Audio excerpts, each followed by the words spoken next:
जस्तै engine on भयो मैले यसलाई स्टप गरेँ ठिक भयो अहिले नर्मल राखेको कुरान थालेँ त्यसको मतलब मेरो यो ठिक छ है यस्तो एक्चुएसन टेस्टहरू गर्न मिल्छ यो सबै ल्यापटपबाट गर्ने मिल्दो रहेछ यो सबै ल्यापटपबाट गर्न मिल्छ यो तपाईँको यहाँ इलेक्ट्रिकल कम्पोनेन्टहरू चाहिँ सबै ल्यापटपले नै हेर्न मिल्छ तपाईँको केही फल्ट आयो के भयो भने इलेक्ट्रिकल कम्पोनेन्ट सबै यसरी रिड गरिदिन्छ तपाईँको यसमा समस्या छ भने जस्तै रिलेहरूमा समस्या आयो भने त्यो त्यसरी नै हेर्न मिल्छ है त्यो एफएमको अघि फ्युज निकाल्यौँ नि हामीले निकालिरहेको थियौँ अनि हाल्यौँ होइन त्यसो त्यो फ्युज गएको छ भने देखाइदिन्छ त्यस्तो कम्पोनेन्ट सानो सानो कम्पोनेन्ट तपाईँको अलि हुनु पऱ्यो जस्तै स्टार्टर रिले नै गयो त्यस्तो हुनु पऱ्यो तपाईँको यो यस्तो फ्युज गयो भने त कहाँ भन्नु ल्यापटपले त्यो हेर्नु पऱ्यो आफूले चेक गर्नु पऱ्यो चेक गर्नु भने सबै थालमा पस्केर उसले केही पनि दिँदैन क्या उसले एउटा बाटो राखिदिनु ल यहाँ चाहिँ फल्ट आउनु छ यहाँ चाहिँ चेक गर है भनेर दिएको कि त्यस्तो हो है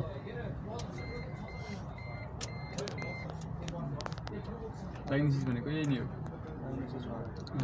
यति नै हो सर यति होस् हस् थ्याङ्क यू तपाईँहरूले पुलिस मिलाउनु के छ त सम्झि सबै हेरेर मिलाउनु अनि अर्को भनेको हाम्रो इन्जिनियर गाडी फर्काइदिनु पऱ्यो गाडीलाई पछि ल्याउनु ठिक छ हाम्रो इन्जिनियर दाइ ल ठिक छ नि दाइ उहाँको चाहिँ यही फिलको दाइ हुन्छ होइन उहाँ नि गर्नुहुन्छ हाम्रो सर चाहिँ भयो भयो एक्सपिरियन्स टुल्स मिलाउनु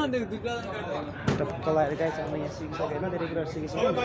हाम्रो यहाँ दाइहरूले के बनाउँदै केटाहरू ल के भन न ल माटोको गाडी बनाउँछु अनि त्यसपछि माटोको गाडीमा चढेर तराई जान्छ अनि सम्झि चाहिँ त्यही हो मौसु खलासी खलासी ल ठिक छ पछाडि ढकाल्ने ल ठिक छ ल अब चाहिँ हाम्रो यहाँ छुट्टी भइसक्यो है अब चाहिँ सबै सामानहरू गरेर टक्क जानुपर्ने हुन्छ हाम्रो सर हुनुहुन्छ हजुर खोलेपछि बासमा आउँछ हेर न एकचोटि खोलेर यो खोलेर हेर न एकचोटि यसलाई मदन नखोल्ने सम्झिल खोला यार यो त त्यो ऊ ए तातिर आएको छ त कहाँ हुन्छ केटाहरू यार उसले नसिकाउन मलाई थाहा छ कि सबै कुराहरू मलाई थाहा छ होइन मलाई चिसो छ होला भनेर केटाहरू सामान मिलाउँदैछ ल सम्झि मिलाऊ है ल सम्झि हेर कहाँ समातेको सम्झिले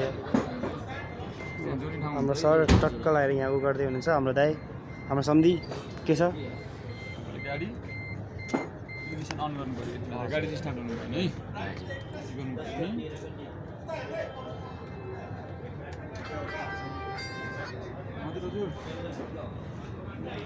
दाइ एउटा सानो त्यो डायग्नोस्टिक टुल्सको बाँकी छ सकियो मनी आइहाल्यो यहाँ पनि एउटा गाडी ल्याउँदैछ हाम्रो सरले यो नि हामीले नै बनायो होइन सर ठिक छ लगेर ठेल्नु पऱ्यो यार ल त ल यसो हेल्प त गर्नु पऱ्यो होइन सम्झि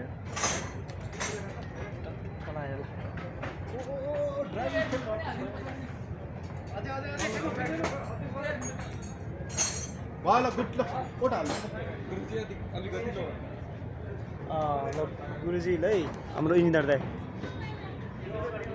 ल गाइस यो गाडीहरू चाहिँ हाम्रो बनायो है यो ट्यान छ दुइटा त्यो नै हामीले बनायो हो भन्नुपर्छ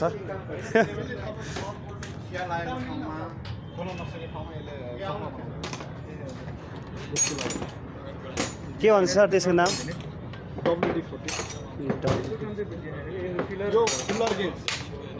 यो भनेको तपाईँको टाइपेट इन्जिनको टाइपेट क्लियरेन्सहरू मिलाउनुको लागि युज गरिन्छ क्या हामीले यो टुल्सहरूको बारेमा एकचोटि भन्नु नि सर म भिडियो बनाउँछु एकचोटि भन्नु सरले यसो सम्झि अब हाम्रो गोटी सेट भइहाल्यो नर्मल गोटी सेट भइहाल्यो यो त थाहा भयो यसलाई हामीले मल्टिमिटर भन्छौँ मल्टिमिटर हजुर होइन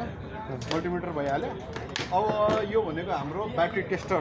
एकदम यसले चाहिँ हेल्थ शुद्ध थाहा पाउँछ क्या हजुर यसले पनि नाप्न मिल्छ ब्याट्रीको नाप्न नमिल्ने होइन यसले पनि नाप्न मिल्छ तर यसले तपाईँको ब्याट्रीको हेल्थ शुद्ध नाप्न मिल्छ क्या